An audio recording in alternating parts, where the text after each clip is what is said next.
Amém. Antes de se assentar, dá uma grande salva de palmas ao Senhor. Exalte ao Senhor. Aleluia. Aleluia. Glória a Deus.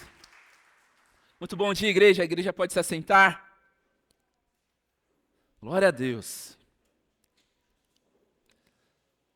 Privilégio de estar com os irmãos novamente para trazer a mensagem, a ministração da palavra do Senhor. E nós temos vivido dias onde nós precisamos estar conscientes dos lugares e contextos que nós estamos fazendo parte.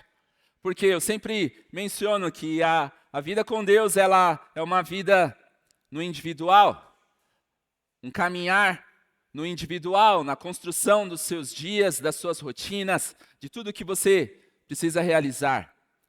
Mas nós também vivenciamos o Evangelho no coletivo, como corpo de Cristo.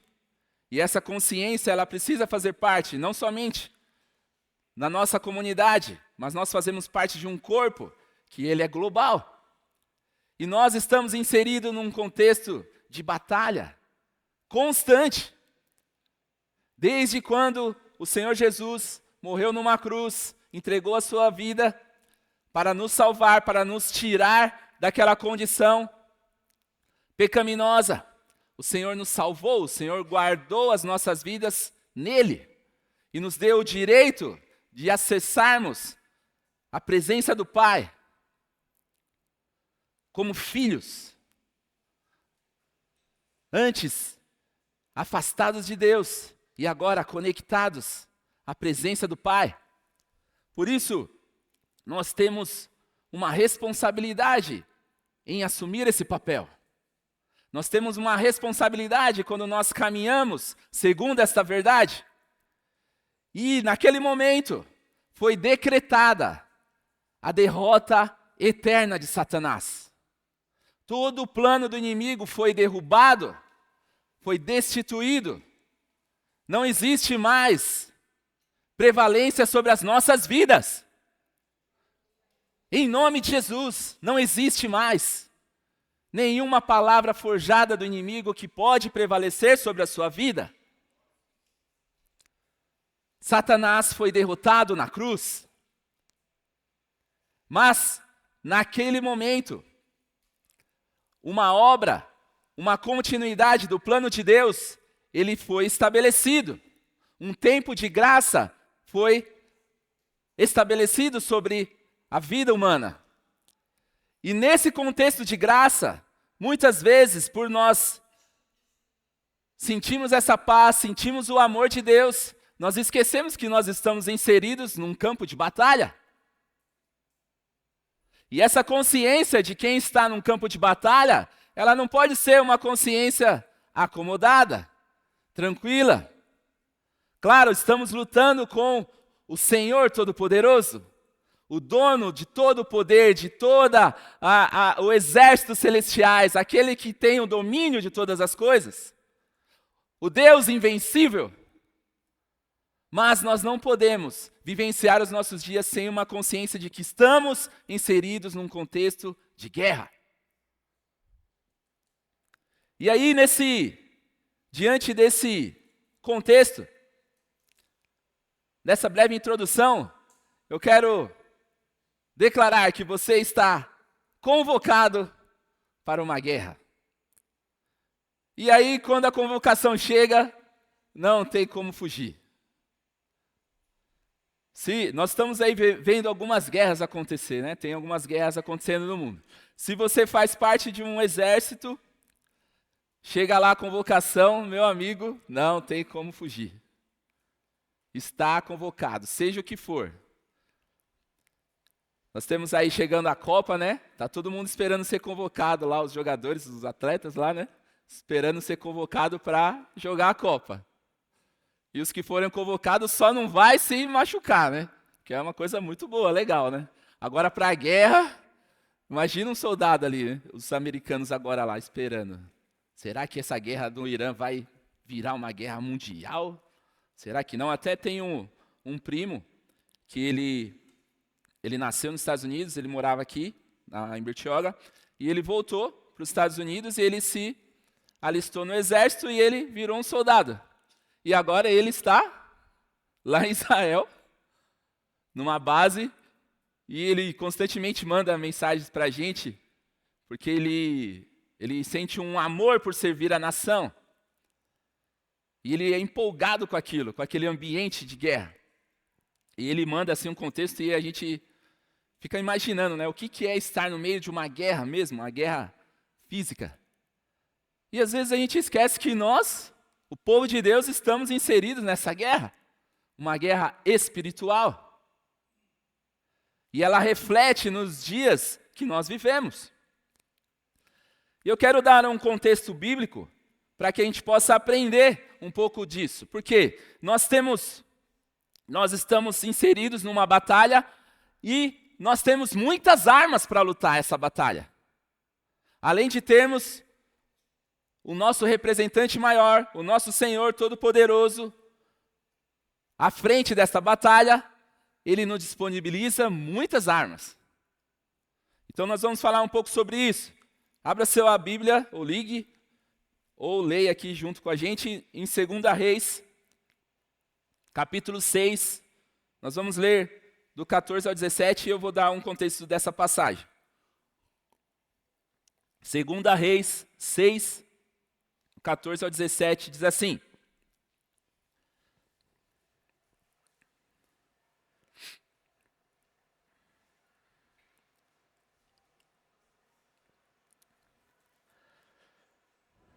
Então o rei enviou para lá cavalos, carros de guerra e um grande exército.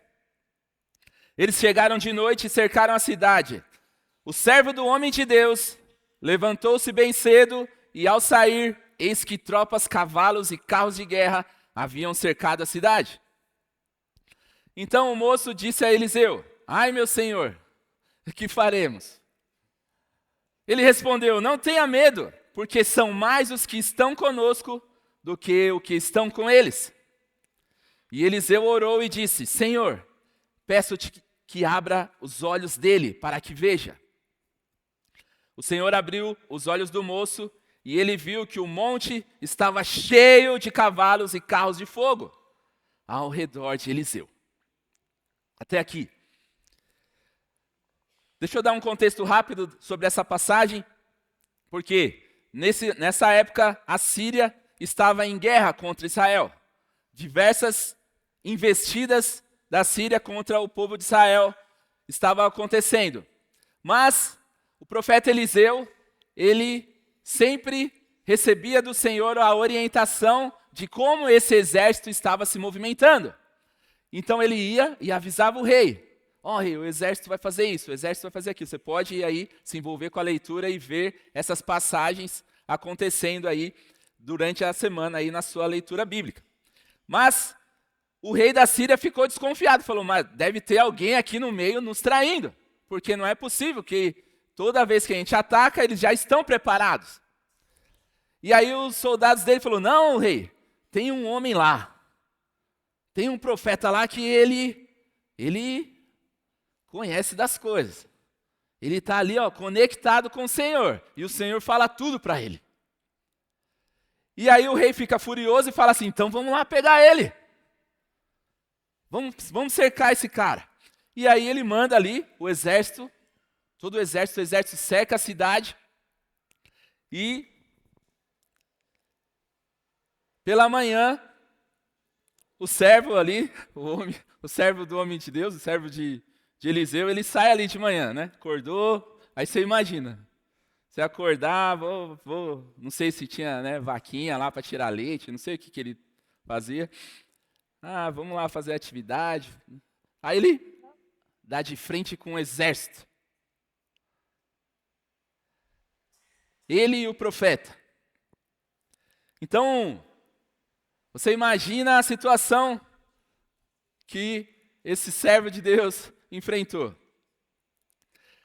Eu vou deixar o contexto da explicação das respostas que o profeta dá para o servo, mas essa é uma história de um grande livramento, porque depois que acontece toda essa situação, todo esse exército que cercou a cidade, Eliseu ora e eles ficam cegos, e Eliseu conduz eles até o centro da cidade de Samaria, e o exército de Israel cerca esse exército. E aí Eliseu pede para o Senhor abrir os olhos dos exércitos, e aí, quando ele abre os olhos, eles estão cercados por outro exército. E aí o rei Ezequias fala, e aí, profeta, vamos matar eles? Eliseu fala, não, dá um banquete aí para eles e está tudo certo. Mas isso a gente vai entrar um pouco mais à frente. Mas esse é o contexto da mensagem. Essa é uma história de um grande livramento que o Senhor deu ao povo de Israel através de armas espirituais. Sem ninguém dar uma facada, um tiro, uma bomba, nada. Um soco, nada. Apenas com armas espirituais. E eu quero dar um foco nesse momento de tensão, quando o servo de Deus sai ali da casinha dele, dá de frente com esse exército poderoso, um exército grande, com muita gente. E diante daquela situação, ele questiona o profeta. E aí? O que a gente vai fazer? A gente vai ficar ou a gente vai fugir? Foi quase isso, né? Não tem o que fazer, como que a gente vai lutar? Só eu e você contra toda essa gente. A gente fica ou a gente foge? Ficar ou fugir são decisões que muitas vezes estão constantemente inseridas no nosso dia a dia. Quando as lutas, as batalhas, as guerras chegam, não tem como, a gente precisa tomar uma decisão. E a gente vive ouvindo, né? Os irmãos falam, estou numa luta, estou numa guerra, estou numa batalha, estou enfrentando um deserto. Constantemente a gente escuta isso. Mas e aí, você já decidiu? Se você fica para lutar ou se você foge? Essa passagem ela nos ensina de diversas formas, para que a gente possa abrir os nossos olhos para o contexto em que você está inserido, no seu dia a dia, na sua família, no seu trabalho, na sua casa, não importa aonde você está inserido, você precisa abrir os seus olhos espirituais para enxergar o que você está enfrentando, quem você está enfrentando, quais as armas que estão disponíveis para você lutar. Porque senão você vira presa fácil no inimigo. O inimigo, por que existe uma guerra? Porque o inimigo está avançando sobre territórios a qual ele deseja dominar. Dentro das casas, dos lares, nos relacionamentos, na nossa vida, no nosso coração, na nossa mente. Tudo é um campo onde o inimigo deseja se instalar. E isso aqui vai ajudar a gente a entender um pouco mais como a gente se preparar. Um exército não pode sair catando as coisas e lutar. Ele precisa, por que eles ficam em um quartel, constantemente treinando? Temos até aqui o Cadu. O Cadu hoje não pôde estar aqui porque está enfrentando uma saúde, mas o Cadu faz parte de um contexto militar. E fica ali constantemente treinando. Para quê? Para quando chegar o dia da batalha estar pronto. Não dá para sair catando a roupa, não sabe nem se serve coturno, se não cabe. Tem que estar preparado. E eu não quero fechar uma questão aqui, se é certo ficar ou fugir. Porque a Bíblia, ela nos dá exemplos bons para os dois lados. Às vezes é necessário ficar e enfrentar, e às vezes o certo é fugir. Nem sempre fugir é um sinal de covardia. Às vezes, fugir é sinal de obediência. Por exemplo, Jesus era um fugitivo. Jesus, quando ele nasceu, seu pai e sua mãe tiveram que fugir. Viveram anos, se eu não me engano, 7 anos fugindo. Foram para o Egito, e lá no Egito até tive o privilégio de vivenciar isso e ver a rota que Jesus e seus pais fizeram. Né? Visitei um lugar onde ele provavelmente ficou alguns meses e Jesus, mesmo naquele contexto de outro país, ele precisava ficar fugindo. O Senhor Jesus. O homem segundo o coração de Deus, Davi, fugiu. Fugiu contra Saul, fugiu contra Absalão, seu filho. Então não entenda como errado fugir às vezes. Às vezes fugir é certo e às vezes ficar é certo. O que não é certo é você não saber o que tem que fazer. Ou tomar a decisão errada. E esse tem sido o nosso problema. Quando a situação chega, você precisa estar consciente da decisão que você está tomando. Não tem como. Quando a guerra chega, decisões difíceis precisam ser tomadas. Não tem como. Não tem como protelar. Quando a situação difícil chega na sua vida, ou nas nossas vidas, ou no contexto da igreja, ou no contexto global dessa batalha espiritual, não tem como. Decisões difíceis vão ser necessárias ser tomadas. E o que mais a gente vê é nessa hora da pressão, da necessidade de tomar decisão, muitas vezes a pessoa não tomando a decisão correta, mas sendo influenciada pelo medo e decidindo fugir. Por quê? Não quer assumir responsabilidade.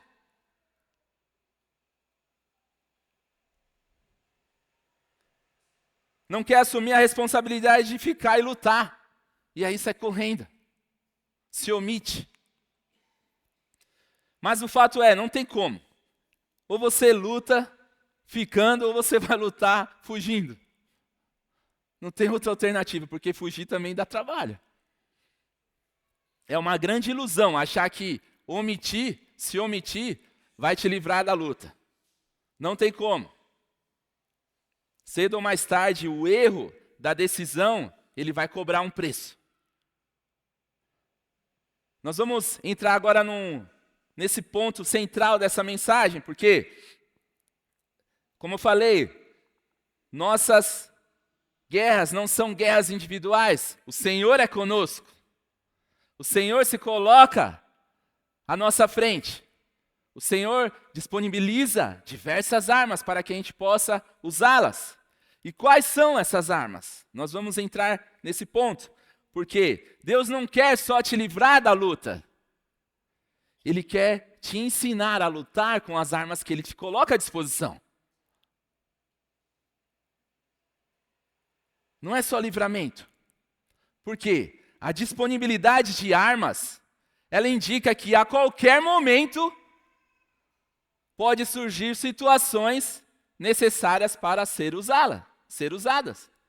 Já viu um policial? Ele anda com a arma, mas ele não fica o tempo inteiro assim, né? Você já viu? Não, ele deixa ali. Surgiu a situação, ele está treinado para usar. Dessa mesma forma, o Senhor nos disponibiliza suas armas espirituais, para quando nós tivermos a necessidade, nós sabemos exatamente como usá-las. E a primeira arma que eu quero enfatizar, entenda esse contexto. Né? Não traga essa dualidade, né, do que armas, da periculosidade de uma arma física que nós temos aqui, comparando com as espirituais. Nós estamos em guerra e é necessário falar sobre isso. Amém?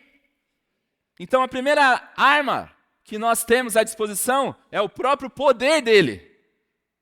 O Senhor nos dá o seu poder, a sua capacidade de poder à nossa disposição. Nós lemos lá a resposta do profeta para o servo dele, fala assim, ele falou: calma aí, tem um exército aqui? Calma aí, não tenha medo. Fica calmo. Porque são mais os que estão conosco do que os que estão com eles. O poder de Deus espiritualmente agindo em nosso favor. É um erro muito comum que a gente comete nesses momentos, a gente inverter a capacidade de força. A gente olha a situação e fala, já era, acabou. O inimigo está mais forte que eu. Inversão de capacidade de forças. O Senhor não é o Deus Todo-Poderoso? A gente canta, não canta? Cantar é fácil, né? O Senhor não é o Senhor dos exércitos? Então por que quando você está diante de uma luta, o medo te domina? Esse sentimento de inferioridade tenta tomar conta de você. Falta consciência de quem está no trono, reinando e disponibilizando o seu poder para agir aos seus filhos. Tantas dúvidas e incertezas vão tomando conta da gente. Ah, mas será que eu sou capaz? Será que eu vou vencer? Será que alguém vai me escutar? Será que vão me aceitar? Tantas coisas vão formando a nossa identidade, deturpando, na verdade, a nossa identidade, porque não é essa a identidade que o Senhor coloca sobre nós, sobre os seus soldados. Duvidando até da presença dele em nosso meio, em nossas vidas. Não é isso. O profeta, ele era alguém que sabia lidar com o ambiente espiritual, com a força e o poder que o Senhor coloca sobre as nossas vidas. E enquanto você não aprender isso, quem está lutando com você, quem está diante desta guerra, que armas você está lutando, você vai continuar com dúvidas na hora de tomar a decisão, se você fica ou se você foge. Lembra quando Davi chegou diante dos filisteus? Tinha um exército lá, um exército aqui. Só que o exército dos filisteus, eles tinham um gigante. Quem que vai lutar com esse gigante? Eu não aguento. Não tinha ninguém que aguentava.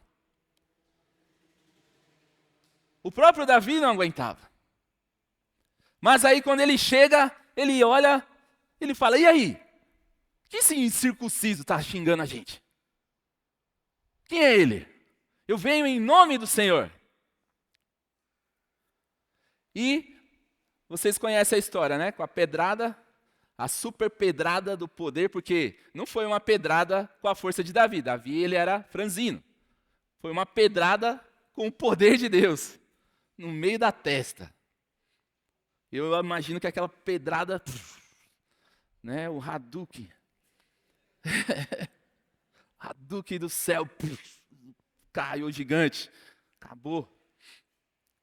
Essa história, ela nos mostra que precisa só existir uma pessoa capaz de entender quem está no trono de Deus, lutando por nós, para uma guerra sem vencida.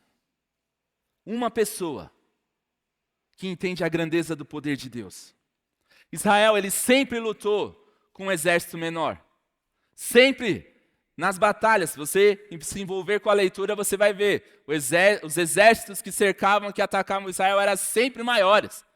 Mas, nenhuma das vezes, eles foram derrotados enquanto eles estavam na direção daquilo que o Senhor estava falando.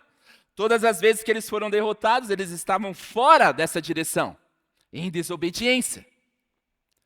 Lembra Moisés, quando chegou diante do faraó? Faraó era tipo o Trump da época. Até mais, porque ele era o dono do império. Moisés chegou lá diante do faraó e falou, liberta o povo. Senão vai apertar as coisas aqui. Né? Trazendo para o nosso contexto. E aí, vocês sabem, né? 1 praga, 2 pragas, 3 pragas, até a 10ª praga. E aí libera o povo. Não contente, ele ainda persegue o povo e morre todo mundo lá no mar. poder de Deus. Poder de Deus à nossa disposição. E outra coisa, a vitória pelo poder de Deus, ela vem sempre com uma solução completamente diferente da que você está esperando. E às vezes a gente chega ao Senhor com respostas prontas. Ó, Senhor, faz isso, resolve isso aqui, traz aquilo ali, muda isso aqui. É totalmente diferente o poder de Deus. Então se envolva, não limite o poder de Deus. Não coloque obstáculos para o poder de Deus agir na sua vida, nas situações que você está enfrentando. Não tenha dúvidas do poder dele agindo sobre nós. O Senhor vai te surpreender. Nós vamos vivenciar grandes coisas sobre o poder dele. Outra arma. Sensibilidade para perceber ameaças.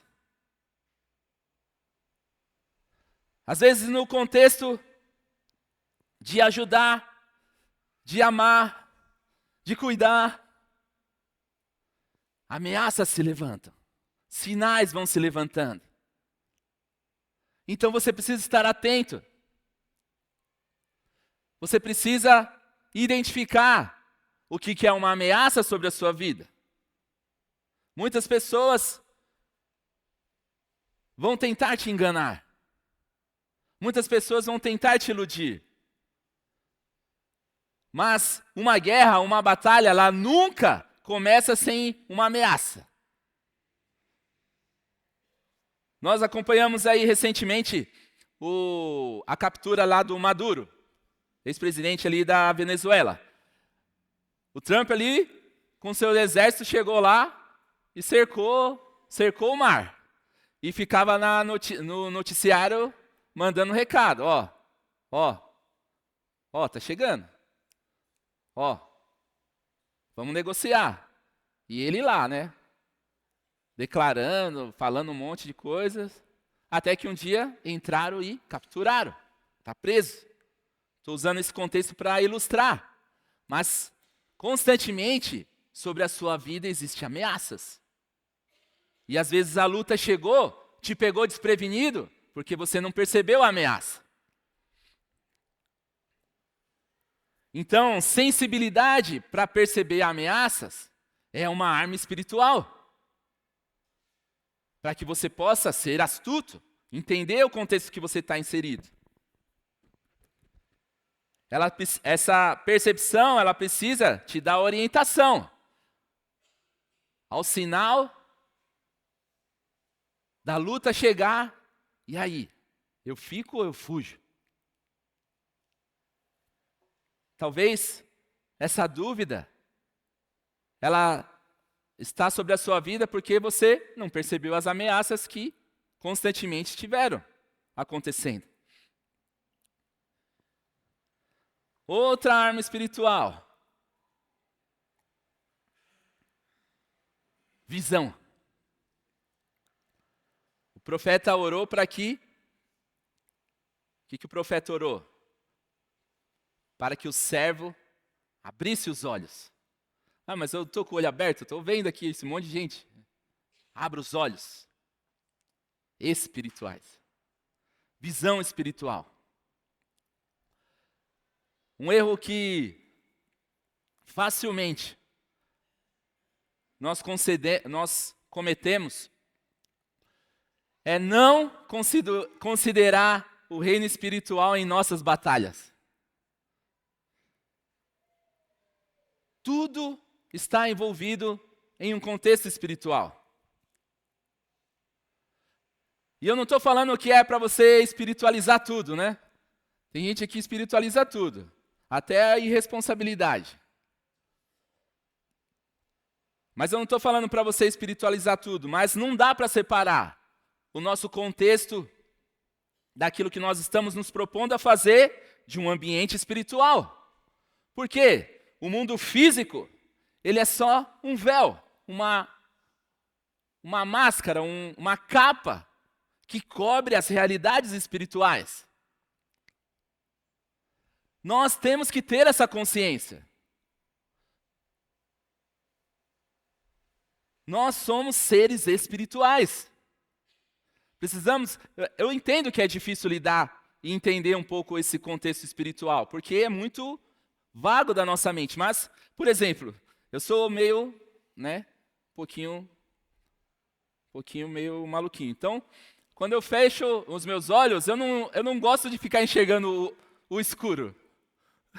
Eu sempre tive isso. Então, eu fecho os meus olhos, eu começo a imaginar os céus, o trono de Deus lá no fundo, assim, uma luz, aí os cavalos. Eu gosto de imaginar as coisas. E aí a gente entra numas realidades que ajuda a gente a... O nosso cérebro tem essa função de formatar algo para que a gente possa conectar. Então, exercer uma visão além do que você está vendo fisicamente te ajuda a entender as realidades espirituais. Você não está fora desse contexto. E as armas espirituais, quando nós entramos nesse ambiente, o Senhor, Ele age por muitas delas. A oração, o jejum, até vamos entrar aí no próximo mês, na semana aí de jejum e oração, estejam já se preparando. Jejum é uma arma de guerra. Oração é uma arma de guerra. O clamor, sinais da ação do Espírito. Às vezes a gente nem percebe que o Espírito livrou a gente de algo. E uma que durante a nossa caminhada aí dentro do ministério e liderando, a gente vê o povo de Deus negligenciar. E às vezes por falta de conhecimento mesmo, de entendimento, mas a ação de anjos de Deus em nosso meio. Eu não sei como que é isso aí, então deixa para lá. Nós falamos pouco sobre anjos. Mas anjos, eles são mencionados por toda a Bíblia. De Gênesis a Apocalipse, você encontra ações de anjos intervindo em situações, trazendo mensagens em nosso meio. Lógico, existem muitos equívocos. Anjo, não é só para ficar arrumando o namorado pro outro, o cupido, A gente cresce assim, Um anjinho voando com a flechinha. Traz o meu varão. Pá. Não. Eles são reais e estão por todas as partes. Nos céus e no nosso contexto. Os anjos, eles possuem funções que variam desde o serviço diante do trono de Deus, em torno ali do trono de Deus, na adoração nos céus, até influência na nossa vida diária. Existe uma certa dificuldade de entender o que é a ação do Espírito e o que é a ação dos anjos. Mas isso acontece constantemente, porque o Espírito, ele é parte da Trindade de Deus. O Espírito é o próprio Deus habitando em você. Mas ele não faz tudo. Porque se ele tem um exército celestial nos céus, esse exército celestial age em nosso meio. Anjos são mediadores da mensagem que o Senhor deseja colocar em nós. Às vezes ele fala pelo Espírito, às vezes ele transmite por um anjo. Vamos ler Apocalipse 5, o 11 e o 12. Apocalipse 5, o 11 e o 12. Diz assim: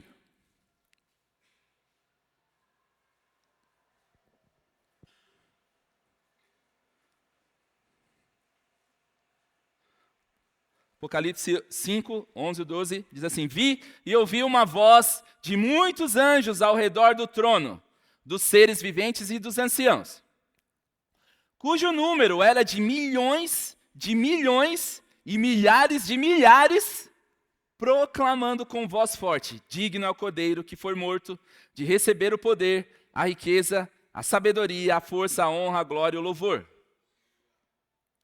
E lá em Hebreus 1, do 14, para ganhar tempo, vamos ler aqui. Não são todos eles espíritos ministradores, enviados para serviço a favor dos que, vamos ler junto? Hão de herdar? Quem aí herdou a salvação? Se você ainda não herdou a salvação, se você não recebeu Jesus, fica o convite. Tem um exército de anjos à disposição para lutar com você. Esses dois versículos, eles indicam que eles são numerosos, milhões e milhões e milhares, e enviados para serviço a favor dos santos. Então, como que os anjos agem? A atuação dos anjos ela é muito diversificada, porque eles podem anunciar uma mensagem para você. Quem avisou Maria que ela estava grávida foi um anjo.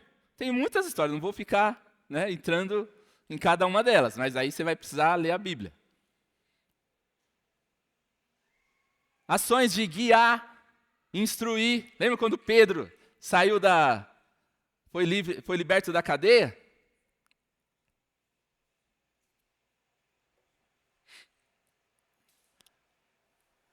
Novo Testamento, tempo de graça, ação do Espírito. Pedro já era cheio do Espírito. Quem chegou diante dele foi um anjo. Falou, segue. Ação de proteção, de defesa. Ajudar os homens a conhecer o poder espiritual. Os anjos vão assessorar no julgamento. Lê lá em Apocalipse. Tem um anjo que tem um pé do tamanho do mar. Tem um outro anjo que está em cima do sol. Muito doido, né? E no contexto de adoração, nos céus, constantemente os anjos adoram ao Senhor. E existe uma classificação para os anjos. Nós temos conhecidos os querubins, serafins e os arcanjos. São hierarquias aonde poderes são disponibilizados para que eles possam lutar as batalhas espirituais e fazer o serviço que eles têm que fazer. Mas não dá para a gente entrar em cada um detalhes.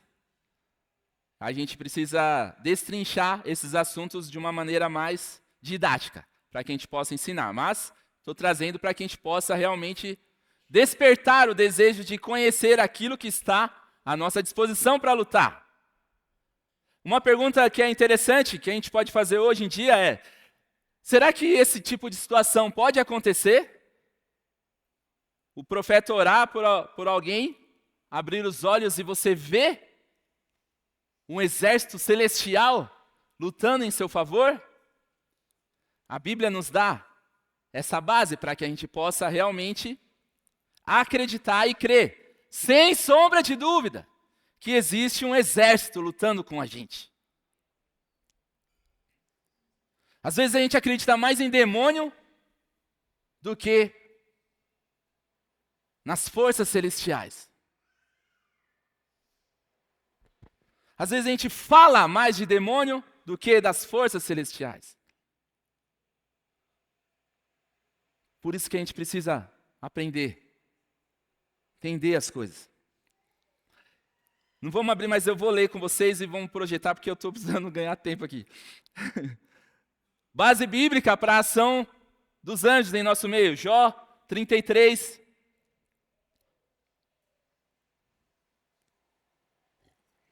Do 23 ao 24, diz assim: se com ele houver um anjo intercessor, um dos milhares, para declarar ao homem o que é certo, então Deus terá misericórdia dele e dirá ao anjo: livre-o, para que não desça a cova, já achei um resgate para ele. Salmos 34, 7. O anjo do Senhor acampa-se ao redor dos que o temem e os livra. E agora palavras do nosso Senhor Jesus, Mateus 18, 10. Fiquem atentos para não desprezarem nenhum destes pequeninos, porque eu afirmo a vocês que os anjos deles, lá nos céus, veem incessantemente a face de meu Pai Celeste. Anjos intercessores em nosso favor. Olha quanta coisa a gente tem para lutar. E a última, para a gente ir para o encerramento. Outra arma que o Senhor nos dá, e que Ele deu somente a nós, exclusiva à humanidade, aos homens, às mulheres, à sua criação. Sabedoria. Capacidade de pensar, de raciocinar, de decidir. Só nós temos essa capacidade.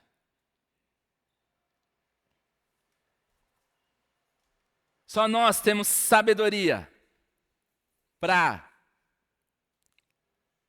não desprezar a capacidade que o inimigo tem de lutar. Se você considera o inimigo inofensivo, você está sendo bem vulnerável nessa guerra. Outro dia a gente estava conversando aí com um pastor, tá? E o pastor, não, que vocês acreditam em batalha espiritual. Eu falei, eita. Demônio, você fala de demônio. Meu Deus, é comigo. Aí, tá bom. Você desconsidera a ação do inimigo. Aí dei algumas bases bíblicas para ele. Ele falou, não, eu já estudei isso aí também. Eu falei, então tá bom, então fica quieto, eu também fico. Não tem que discutir com ignorante, né? Deixa o inimigo causar uns alvoroços na vida dele, aí ele desperta para lutar.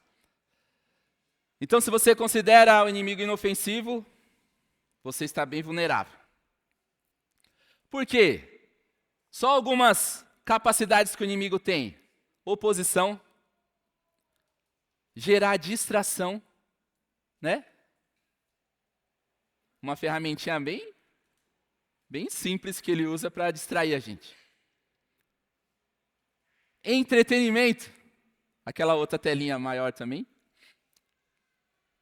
O vício, tentação, opressão,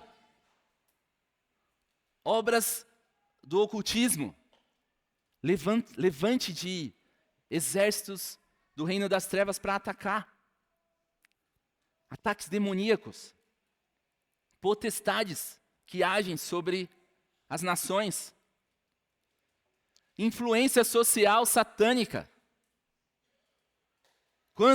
Quantos valores estão sendo invertidos, confrontando a verdade de Deus? Isso é influência satânica. Idolatria. Obras da carne, a divisão, a maledicência, fofoca, idolatria, pecado. Ainda não existe batalha espiritual. Ele é só um monstrinho com um tridente e um rabinho.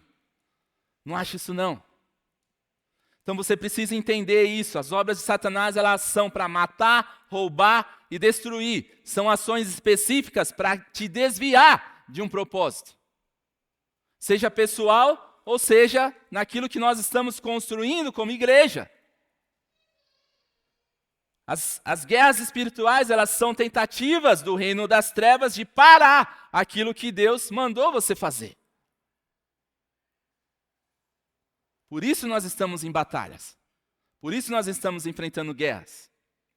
Nós não lutamos no nosso dia a dia somente por aquilo que a gente precisa conquistar, mas nós estamos lutando pelo reino de Deus.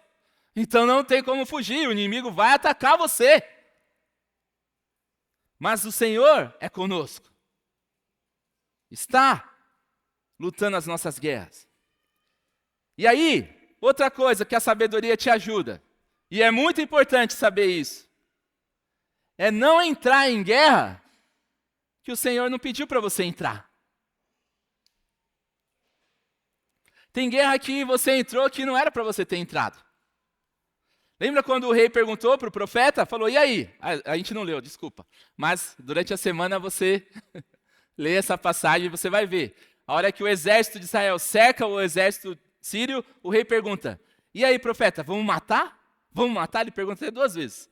Vamos matar? Já sedento. O profeta falou, não, calma. Dá só uma comidinha para eles e está tudo resolvido. E a guerra acabou. Israel não foi mais atacado pela Síria. Pelo menos por um tempo. Então, tem guerra que o Senhor não pediu para você entrar. E é a sua sabedoria que precisa entender isso. Porque a pior coisa que pode acontecer é você estar lutando uma guerra que Deus não pediu para você entrar. E é talvez por isso que está dando tudo errado. Então, lutar uma guerra que não era para entrar. Não saber decidir se a hora que a situação chega eu fico ou eu fujo. Não entender quem está lutando conosco em nossos dias. E não conhecer as armas que estão à nossa disposição. É a receita perfeita para a derrota. E para as dificuldades de lidar com as situações que aparecem em nossas vidas. Então presta atenção, se não é por isso que está difícil, se não é por isso que está cansativo, se é por isso que eu não tenho mais prazer em servir, em estar com Deus, em estar na casa de Deus, em fazer a obra dele. Porque são as lutas que sinalizam o risco do inimigo prevalecer sobre as nossas vidas. Então você tem que estar atento. Você precisa estar atento com esse contexto que você está inserido. Nós passamos aqui por diversas armas e capacidades que o Senhor nos deu para militar as nossas guerras. Vou chamar aqui o louvor.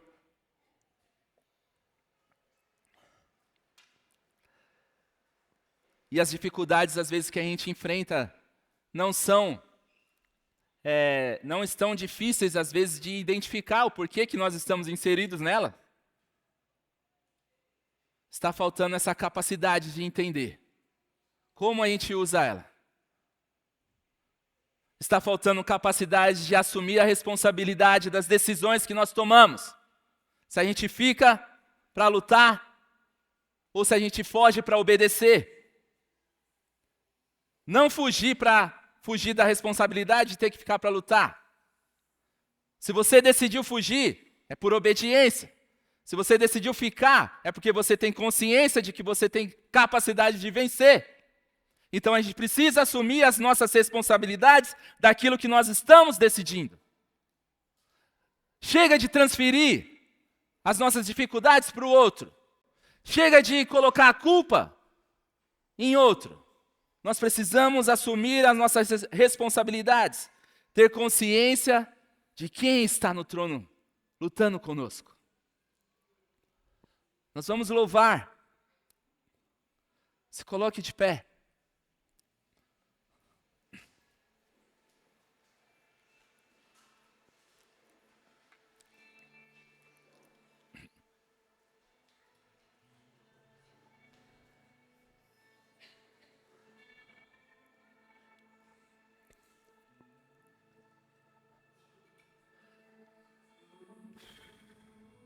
Eu vou pedir que todos deem as mãos.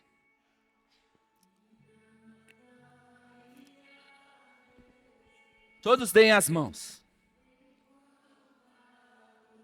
E vamos se juntar aos anjos de Deus, que adoram ao Senhor em seu trono de glória.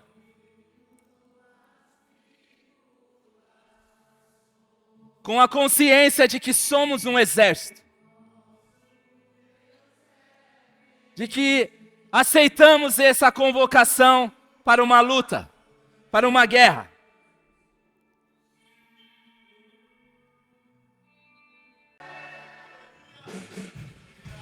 Vamos adorar juntos.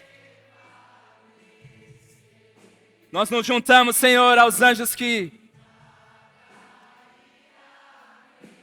constantemente te adoram. Nós te adoramos, Senhor. Obrigado, Senhor Jesus. Sim, Deus. Existe uma igreja que adora o Senhor em unidade, num contexto de batalha, de guerra, contra tudo o que a obra das trevas tenta impedir sobre nós.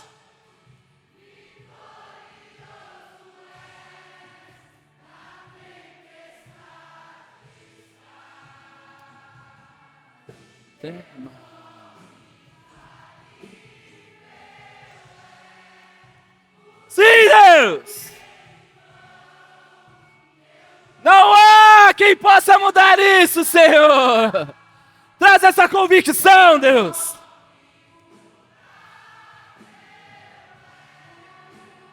Sim, Deus!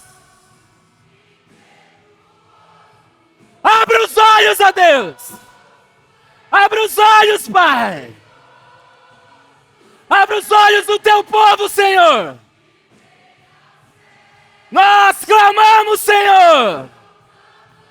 Tu és o Deus Todo-Poderoso!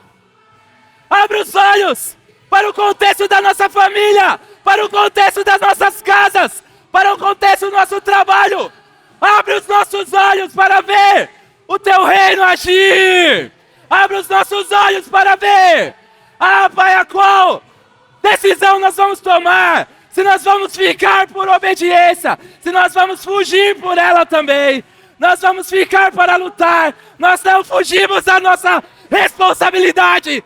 Vem em nosso favor, luta as nossas causas, mas nós assumimos o nosso papel. Nós não fugimos desse lugar. Nós assumimos a responsabilidade de lutar nesse exército, nessa batalha. Nós assumimos essa posição. Nós estamos convocados para lutar com esse exército. Usa, Senhor, as nossas vidas. Abre os nossos olhos para que nós possamos enfrentar o mal, enfrentar a oposição, enfrentar os obstáculos. Louve, igreja! Sim, Deus!